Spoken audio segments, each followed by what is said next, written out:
So today I'm gonna do something a little bit different. I'm gonna take and spend some time with y'all in introspection while I take down my little twists because this is the way I get texture in my hair. And I did these on Monday. It is Thursday afternoon. I have a little downtime around lunch right now. So yeah, let's chat. I think the reason why I wanted to record this is a combination of things. One is that I'm sitting here at my amazing friend Kate's house, and yeah, I've been up for hours. I traveled from LaGuardia from New York to Denver and got here at about 9ish. It's 12:45, which means it's technically 2:45 Eastern. And your girl she's tired. She's tired, but oh, so grateful because I got the chance to come and spend time with someone who, can we just talk about how important it is to have friends as adults that you make as adults that come in and swoop in and create this healing connection for you that could only happen when you have done your own healing work? Because that's what this is. I'm sitting in a room with a person who at some point about 6 years ago, actually did a vlog when I first visited Kate in Denver and talked about our friendship that began 6 years ago. So we met each other via Instagram, and at the beginning stages of creative flow alchemy, I offered one-to-one coaching sessions. And those coaching sessions were a part of a program called Create and Flow. And that's how I met Kate. She was one of my first clients. She found me on Instagram and we engaged in a program. And once that ended, we had built such an amazing bond. And it was over time, it just naturally developed. At some point, I had invited her to be a part of my peer advisory board so that she could help make decisions for other future students who would go through my programming when I shifted from coaching into more curriculum design in group formats.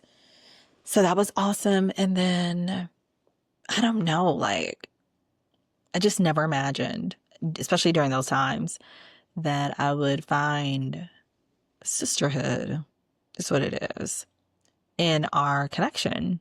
And it's one of those things where you recognize, if you look at your friendships historically over time, the friends that we make when we're younger represent certain parts and seasons, that we've experienced together, whether it be through school or where we grew up in our community, possibly in church, just all of these specific environmental connections that we form.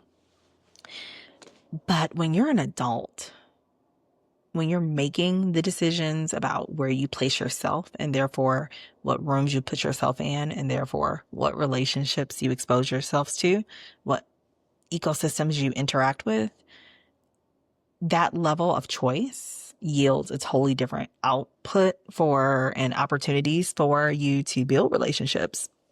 And so, as I mentioned, I never thought that we would form sisterhood, but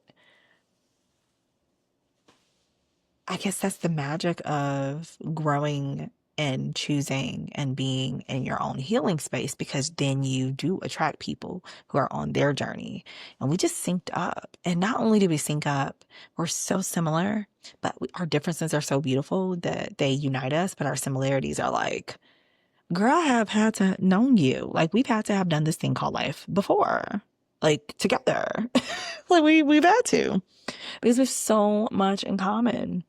We both are, she's originally from Illinois. I lived in Chicago for almost a decade. And we both went through yoga teacher training at Core Power Yoga and walked the same streets of Chicago during the same time periods. I think we both left Chicago maybe the same year, went through teacher training the same year, but never met each other there. And it wasn't until 2020 that we found each other. So it's like there's so many layers, so many things, but I think the thing that I want to drive home is one, this notion of like the importance of adult friendships, the importance of choosing your people, and how you can be completely autonomous and intentional and have the power of the kind of circle you have around you. It can be beautiful. It doesn't have to be that you only have the people that you grew up with. You know, a lot of people like to say my day ones. I have my day ones too. Let's not get it twisted. But I'm also down for some day twos and some day threes and some day whatever chapter I'm in my life, right? And whatever causes and experiences that bring us together. Like I'm down for that. I'm here for community because it's so enriching and fulfilling, and it reminds you that in some ways it's this microcosm of like us being global citizens, like our friendships, because each one of us come from different spaces, different backgrounds, have different beliefs, different identities. And to find family throughout those differences, to have that familial bond, to me that represents like the whole global perspective and how we are global citizens no matter what division is out here. The truth is I am a citizen of this world. And when I travel, I feel like that. And I remind myself of that. And therefore, I always feel like I can connect with anyone anywhere, which is whether I'm living in another country or just visiting. I've always felt safe. I've always felt a part of because I've chosen to be. So that's one thing on drive home is like you can choose and design your life and your friendships and your relationships to fit the life you want, the one you desire.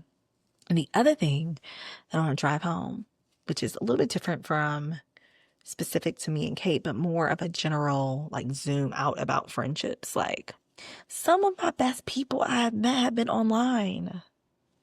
I have friends that I have met on the gram that I promise you, like we break bread and we share like life. We do life together. So don't be afraid to put yourself out there. If you feel a pull to someone, maybe they posted something, maybe they support you, because they'll be your biggest supporters, and people in the comments that you never met before. Don't be afraid to initiate the hello and go into the DMs and like build connection. I have countless friends whom I have become family with as a result of that. Okay, I'm back. And I have countless friends because of that. Real quality relationships, folks that I mean, I can go down a list of them. So many professional, personal, professional turn personal, or just like again like those cheerleaders, those supporters that then become like your people, your squad, your tribe. Folks that have come and stayed in my home, I've stayed in theirs. We celebrate each other's milestones together, birth of children, marriages, life, just milestones. Don't be afraid to build new relationships, new connections. Because the same way that you can design the career that you want, it's the same with your relationships. And the same, what it comes down to is the same courage that it takes to go after something that you want in life. You can apply in every area. It's not just your work. It's not just your romantic relationships. Build a squad that is undeniable. And I'm grateful because I've lost some people in my 30s, late 20s, early 30s, and I've mourned the loss of those folks, but I have never felt void or empty or without because God is constantly providing me reminders through the form of these amazing people that I call my friends that I'm well and that I'm always going to be taken care of and I'm always looked after and loved. And so I encourage you to be a good friend, make a good friend, celebrate your friends, go see your friends, go celebrate their milestones. I'm in Kate's home. She purchased this home a year ago, and I'm on my way to California this weekend, and I was like, why not stop in Denver on the way? Doesn't cost me much more to just add an extra flight, spend a couple days, and go be with my friend. So, yeah, that's it. I want y'all to invest in your relationships, your friendships, invest in them, invest in yourself so you can build those high quality, high functioning relationships that hold you up, hold you accountable, and come with you at different stages of your growth. That don't just remind you through nostalgia of who you are, but through intentional design, what you're capable of and who you really are. Because it's something about these friends, it's something about the people that you meet when you're at your best that mirrors the infinite possibilities of what you can create. Because at some point you set the intention, you wished, you prayed, you thought to yourself, I want this. And then it shows up. And sometimes it shows up better than you could ever imagine. So, anywho, I'm going to go enjoy this lovely home, this peace. Probably go sit out in her garden, have me some more tea here in Denver.